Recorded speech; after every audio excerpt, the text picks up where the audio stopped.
Olá pessoal, estou aqui para refletir um pouco sobre a quaresma. O que é a quaresma? A igreja, no calendário litúrgico da igreja, ela sempre nos coloca a vivência de Cristo, ou seja, a vida de Cristo, desde o nascimento até a paixão, morte e ressurreição, e o Pentecoste, que é a vinda do Espírito Santo. E hoje nós vivemos o tempo da quaresma. A igreja nos lembra a meditar o tempo da quaresma. O que é a quaresma? A quaresma é nada mais do que os 40 dias que Cristo foi ao deserto. E lá ele foi atentado, O atentador chegou para o nosso Senhor, atentando, querendo seduzir, assim como ele seduziu Adão e Eva.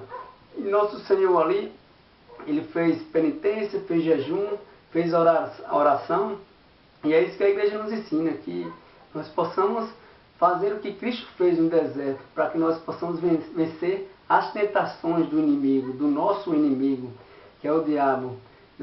E o diabo ali, ele sendo estratégico, ele tenta seduzir o nosso Senhor com a própria palavra. Ele diz as Escrituras, não só de pão vive o homem, diz as Escrituras, por exemplo, ele cita o Salmo 90, que os anjos vão assegurar o Senhor, eles vão deixar com que nosso Senhor tropece sobre as pedras. E se nós for buscar, nós encontraremos ali em Deuteronômio a passagem que o Senhor rebate ele. O Senhor também diz as Escrituras, não atentarás o Senhor teu Deus. Essa parte está lá em Deuteronômio.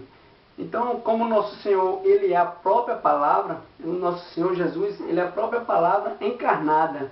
Como diz lá em João capítulo 1, versículo 14. E o verbo se fez carne e habitou no meio de nós. Então Jesus, ele é a palavra viva, ele é a palavra encarnada. E é isso que a igreja nos pede, Viver esses mistérios de Cristo, como o mistério agora da quaresma. Para que nós possamos entrar nesse deserto. Que deserto é esse?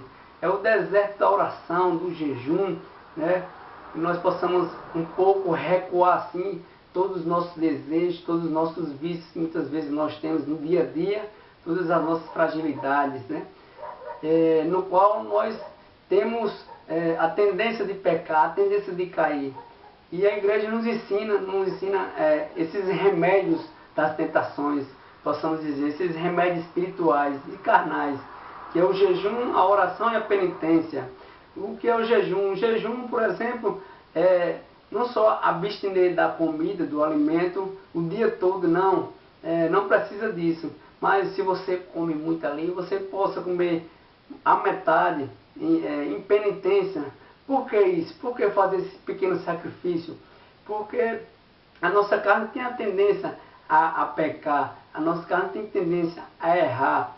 E fazendo isso, o jejum é nada mais do que exercitar o nosso espírito para que ele esteja forte para controlar a nossa carne, ou seja, controlar os nossos desejos humanos. Quando a palavra de Deus fala em carne na Bíblia, está falando da nossa natureza humana. A nossa natureza humana que foi enfraquecida pelo pecado original. Que pecado é esse? Pecado original. É o pecado que veio de Adão e Eva. O pecado original, ele entrou no mundo por Adão e Eva, que desobedeceram a Deus por orgulho, quiseram ser deuses, escutaram e ouviram, deram os ouvidos ao diabo, nosso inimigo. E aí, para vencer essas tentações, pelo batismo em Cristo, pelo sangue de Cristo, nós somos conectados no corpo dele, que é a igreja. E o nosso Senhor ensina que pelo batismo apaga ali o pecado original. A igreja ensina isso, que pelo batismo apaga o pecado original. Mas isso não quer dizer que não vamos mais pecar. Nós podemos pecar se nós não tivermos renovando aquela fé em Cristo, a comunhão com Deus, para que nós não percamos o foco que é Jesus. Eu gosto de dar um exemplo que nós somos como um carro, um veículo, ele tem que abastecer para andar. Se ele não abastecer, vai chegar um momento que ele vai parar. Da mesma forma é a nossa fé. Nós temos que sempre estar nos abastecendo de Deus, para que nós estejamos sempre em comunhão com Cristo, ou seja, na graça em Cristo. Porque se nós estivermos fracos, se nós estivermos fracos, o atentador vem e nos fisga ali.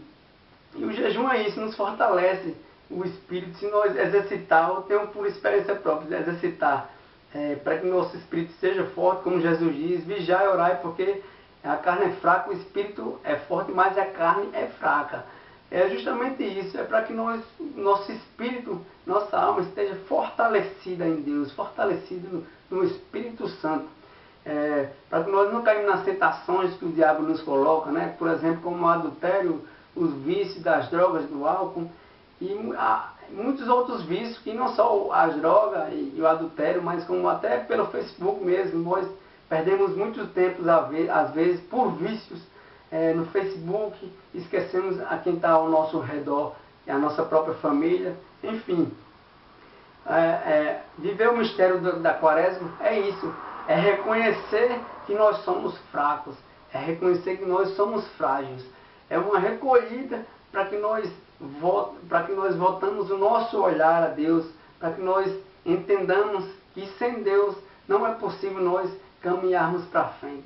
É entender que nós sempre necessitamos da presença de Deus em nós, para que nós não caímos nas tentações do demônio, no qual ele tanto quer destruir aquilo que é de Deus, a obra de Deus, começando por nós, seres humanos, pela nossa imagem, né?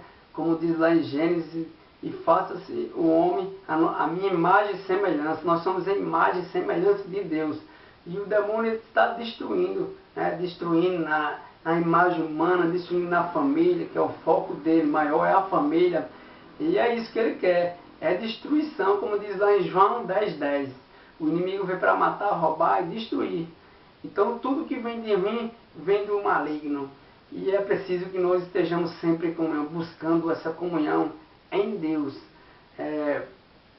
Eu espero, e o nosso ponto maior, nós sabemos que o ponto maior é a Páscoa. A Páscoa, a Quaresma antecipa a Páscoa de Cristo, que é a nossa passagem da esperança da vida eterna, quando o nosso Senhor derrama até a última gota de sangue por todos nós.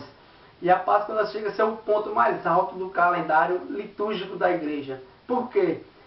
Até chega mais alto do que até o próprio Natal, que é o nascimento de Cristo. Porque a Páscoa, Nosso Senhor, ali, quando ele é sacrificado, quando ele é imolado, ele abre as portas do céu para todos nós que estavam fechados. No Antigo Testamento era fechada a porta do céu, e Nosso Senhor ele abre para que nós também tenhamos acesso a essa morada eterna, para que um dia nós sonhemos com luta, e nós possamos estar sempre lutando contra o nosso pecado, muitas vezes não só contra o pecado do mundo, mas contra o nosso pecado.